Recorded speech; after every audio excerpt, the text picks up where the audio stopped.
Okay, so, uh, the dog's here. Say hi, Yoshi. Oh well. Hey, dude. I love you, dude. Anyways, so, I have this thing here. I don't know if you can see, but I have this. See the dog sniffing it? Egg, no, do not lick on the controls, alright? Alright? Alright, dude? Anyway, so I have this here, that I'm actually want to talk about it. So, um, in the past year, I have like three guitars.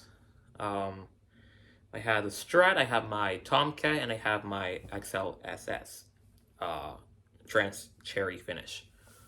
Mm, and when I was starting to learn guitar, my dad introduced me to this, so I knew this guitar already since I started. When I tried to play on this guitar, as I was progressing my my level, guitar was unplayable right off the bat. It had a very stiff bridge. The pickups on the guitar died. Um, they were very crappy solder work, and the tuners was just awful, very very awful. And the trem bar was obviously was lost for the original bridge system. So, I just kind of leave it there. I hang it on the wall or my closet. My dad actually found this on my church attic, um, so that's kind of a story how I bumped into this. And so I left it there for a few years. And um,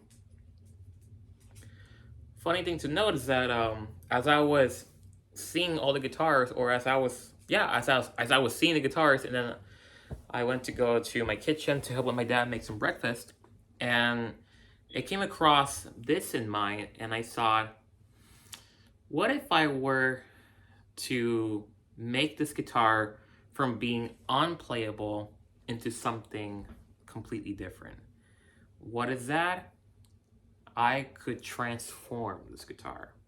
I can transform the look, the feel, and the sound of this guitar. So, what I told my dad is, you know what? I think I should do a project on this one and modify, making sure that this guitar is playable right off the bat. And so my dad's like, oh, yeah, but how are you going to modify? And that's the question I ask myself. How am I going to make this guitar sound better? Because if you don't know this body, this is actually an 80s model, an actual 80s model, 1983 Bullet Strat under the Squire brand. I can tell you the history of this guitar soon, but briefly, this was a very odd Strat type model that was born in the 80s in Japan. These were Japanese made guitars under Squire. And as I look at this guitar, I notice the things that have been broken, things that has not been taken care of so well. And so I thought, the things that I'm seeing here, something that's broken, I can either replace it or fix it. What ended up happening is I almost changed up 80% of the guitar itself. Um, so what I've done is I'm going to add, in my mind, I say I'm going to add a new bridge system, new knobs, because the knobs were kind of old and crappy. The switch tip was broken off. It has a crack, so it's very unusable.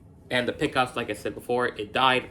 So, and the tuners were very cheap, bottom of the barrel tuners. Could not stay in this guitar very well in tune. Could not stay in tune forever. So, those are the things that I change out. And so, what I've done here is that I change out the bridge on this model to a Vega Tram. This is one of the most smooth feeling, very um, comfortable feeling bridge that is giving the full range of a Floyd Rose without locking systems. It's a non-locking Floyd Rose version tremolo, which means you can go all the way up to like 3 semitones, or you can dive bomb all the way, and it will stay in tune. It is expensive, and I chose the 4-point version. There are other versions. There's the 2-point, 4-point, and the 6-point. I thought of going to the 6-point, but I thought, you know what, I'm just gonna go for the 4-point. I thought it would be easier. And I don't think going to the 2-point or else it would be a little more bulky, so I went for the 4-point, and I think it was the right choice. So I installed the bridge, and I tested out, functions, and feels like butter.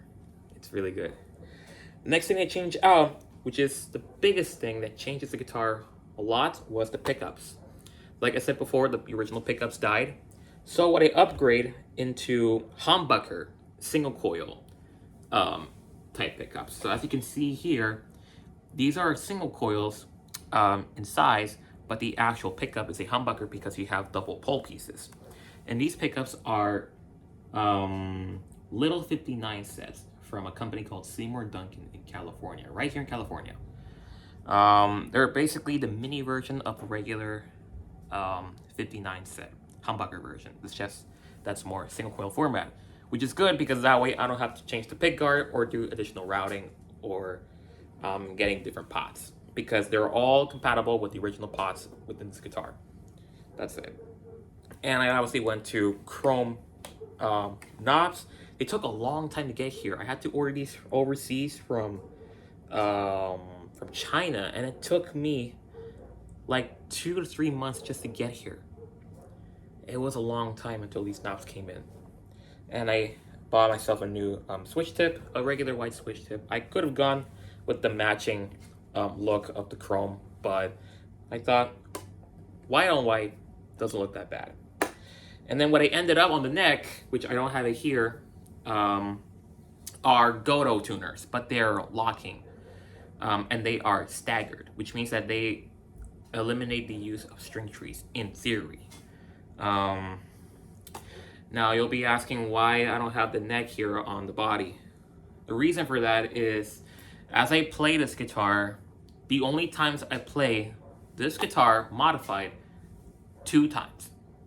2 times this year and last year.